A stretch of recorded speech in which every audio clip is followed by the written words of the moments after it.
حسن آپ کی جانب آتے ہیں، کیا عوامی سطح پر ٹیکنوکریٹ سیٹ اپ کو قبول کر لیا جائے گا؟ آپ کیا سمجھتے ہیں؟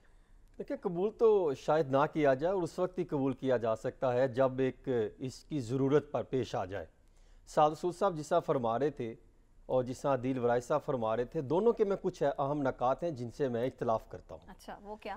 پہلی بات، سعد رسول صاحب سچویشن خدا نہ کرے ایسی بن جائے کہ سیاستدان اپنے کیسز اور اپنے معاملات سے نکل کر اس نہج تک پہنچا دیں، تو پھر آپ دیکھیے گا، اللہ نہ کرے ایسا ہو، اگر خدا نہ خواستہ ایسا ہو گیا تو پھر یہ کچھ وقت نہیں لگے گا ٹیکنوکریٹ سسٹم لانے میں۔ جی بالکل۔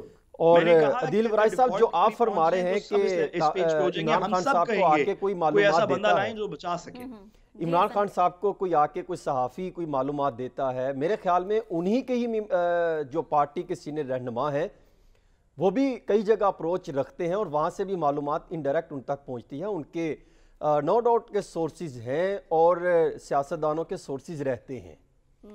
اور تیسری چیز یہ ہے کہ عمران خان کی جب حکومت تھی تو اس وقت بھی تو یہ شوشہ چلتا رہا، اس وقت بھی شہباز شریف صاحب کا بتایا جاتا تھا 6 ماہ کے لیے، 1 سال کے لیے مختلف جو ہے وہ جگہوں پر رابطے کرتے رہے، ٹیکنوکریٹ سسٹم لایا جا رہا ہے۔ پھر جب شاہد خاقان عباسی صاحب تھے، مجھے یاد ہے 1 نومبر 2017 کو انہوں نے کچھ صحافیوں کو بلایا تھا، اس ٹائم میں بھی موجود تھا، تو اس وقت بھی ہم نے یہ شوشہ جو ہے وہ سامنے آیا تھا۔ ہم نے پوچھا کہ ٹیکنوکریٹ سسٹم کا کہاں پہ دوبارہ یہ معاملہ چل نکلا، تو انہوں نے اس وقت یہ کہا تھا کہ ہم اس سے اختلاف کرتے ہیں۔ اچھا، وہ حکومت میں تو تھے لیکن وہ اختلاف کر رہے تھے، اور ساتھ ہی جیسے وہ جو ملاقات ختم ہوئی تو ساتھ ہی پتا چلا کہ ٹیکنوکریٹ سسٹم کے حوالے سے ہی جو ہے وہ میٹنگ چل رہی ہے، اور اب بھی یہی سسٹم چلتا چلا آ رہا ہے۔ میرے خیال میں ہمیں یہ وقت ضائع کرنے کے بجائے، یہ سیاستدانوں کو ان چیزوں کرنے کے بجائے ہمیں جو ہے وہ میچورٹی کا جو ہے وہ راستہ دکھانا چاہیے، وہ سبق سیکھنا چاہیے تاریخ سے، اور ہمیں جو نظر آنی چاہیے ان میں کہ ہم وہ یہ واقعی ملک سے جو ہے وہ پیار کرتے ہیں، محبت رکھتے ہیں۔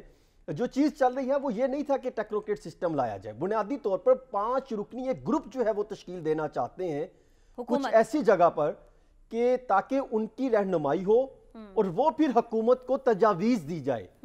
جس طرح آپ یہ کہہ سکتی ہیں کہ ماضی میں کئی جگہوں پر ایسے سسٹم چلتا رہا اور پھر بعد میں این سی او سی جو ہے وہ تشکیل دینا پڑا، اور پھر اس میں جو ہے کمانڈ کنٹرول آپریشن جو ہے وہ باقاعدہ سسٹم لایا گیا، پھر اس کے تحت معاملات کو بہتر بنایا گیا۔ پھر ٹی ایف کے حوالے سے بھی پہلے اس طرح کا وہ بیک اینڈ پہ کچھ چلتا رہا، پھر یہ معاملات زیر غور لائے گئے۔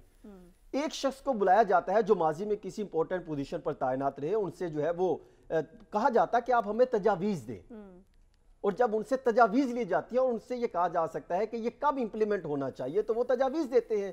تجاویز کے بعد انہی کی جانب سے ایک شوشہ جو ہے وہ مارکیٹ میں رکھا جاتا ہے، جس کے بعد اس سسٹم پر ڈسکشن شروع ہو جاتی ہے۔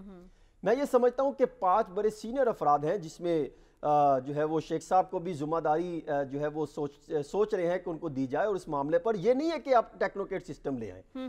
دوسرا، میں یہ سمجھتا ہوں اس پلیٹ فارم سے میں ایک ارباب اختیار کو اور باقی لوگوں کو ایک تجویز یہ دینا چاہتا ہوں، جس طرح آپ نے ایف اے ٹی ایف پر جو ہے مل کر کام کیا، جس طرح آپ نے این سی او سی پر کام کیا، جس طرح آپ نے دہشت گردی کے خاتمے کے لیے کام کیا، اس طرح اگر آپ نیشنل اکانومک کوارڈینیشن سینٹر جو ہے وہ تشکیل دے دیا جائے، اور اس میں تمام جو ہیں وہ جو ارباب اختیار یا مختلف جو ہیں وہ جگہوں سے تعلق رکھتے ہیں ان کو شامل کر لیا جائے، تو پھر شاید یہ سسٹم بہتر ہو سکتا ہے۔ ورنہ آپ کوئی بھی سسٹم لانچ کر دیں، اس کا ہمیں فائدہ نہیں ہوگا۔ سیاسی عدم استحکام موجود ہے، معاشی عدم استحکام موجود رہا ہے، اور یہی سلسلہ آگے چلتا رہے گا۔ جس طرح عدیل ورائی صاحب فرما رہے تھے کہ واقعی اس میں کوئی شک نہیں ہے کہ ماضی میں فائنانس کے معاملات، پلاننگ کے معاملات ٹیکنوکریٹ ہی تو چلاتے رہے۔ کیا انہوں نے کس جو ہے ملک کو کس نہج پر پہنچا دیا؟ ان کے آنے سے سسٹم ٹھیک نہیں ہوگا۔ سیاستدانوں کو ایک پلیٹ فارم پر اکٹھا کرنا ضروری ہے، اور اس کے لیے جو میں یہ ریکویسٹ کر رہا ہوں کہ این ای سی سی جو ہے وہ تشکیل دیا جائے اور تمام سیاستدانوں کو ایک پلیٹ فارم پر اکٹھا کیا جائے، اور یہ سب کرنے کے لیے صرف ایک ہی قوت ہے جو یہ تمام کو اکٹھا جو ہے وہ اس پوزیشن پر لا سکتی ہے۔ وہ سب جانتے ہیں جنہوں نے ماضی میں بھی کئی جگہوں پر اکٹھا کیا، اگر وہ چاہیں تو وہ میرے خیال میں کچھ دیر نہیں لگے گی۔ ٹھیک ہے۔ ٹھیک ہے. اچھا حسن, آپ سے ایک اور سوال, اس کا ذرا کوئکلی آنسر کیجیے گا. معاشی حالات ہمارے سامنے ہیں, جو اعداد و شمار ہمارے سامنے آ رہے ہیں وہ بھی کچھ اچھے نہیں ہیں, لیکن اس کے باوجود وزیر خزانہ صاحب جو بات کر رہے ہیں کہ پاکستان کو ڈیفالٹ ہونے کا کوئی خطرہ نہیں ہے, اللہ کرے کہ ایسا ہی ہو. آخر وہ ایسی کون سی بنیاد ہے یا ان کے پاس کون سے اعداد و شمار ہیں, وہ کیا کر رہے ہیں جس کی بنیاد پر وہ یہ باتیں کر رہے ہیں؟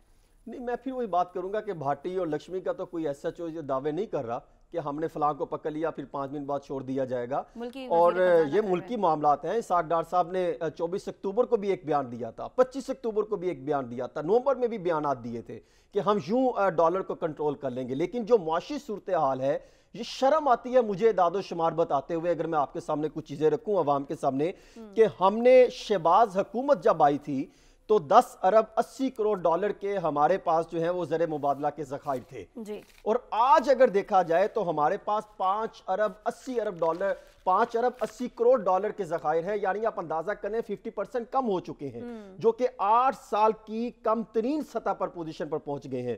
اور شرح سود جو ہے وہ بڑھ کر 24 سال کی بلند ترین سطح پر تقریباً جو ہے وہ 16% پر پہنچ چکی ہے.